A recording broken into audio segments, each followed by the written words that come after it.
Hello everyone and welcome back to another video from Finance and Crypto Guide. In this video, I'm going to show you how to sign out from your account on fortune.com if you haven't logged out by accident. So let's get started right away. First of all, just open up the web browser in which you haven't signed out from your account, and then in the address bar type in fortune.com and press enter. You will now be taken into the official Fortune website. Now if you are logged into your account, you will see the My Account option at the top section.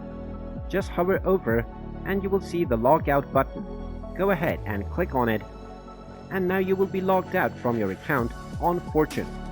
And you will see the sign in button appear at the top right corner once again. So if you want to log back in, you will simply need to click on this button and then proceed with your email address and password. And there you have it.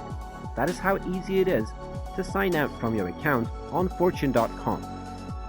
If you find this video helpful, make sure you hit that like button and subscribe to our channel if you haven't done so already. Also ring that notification bell to never miss another update from us. Thank you for watching, and I will see you again in the next video.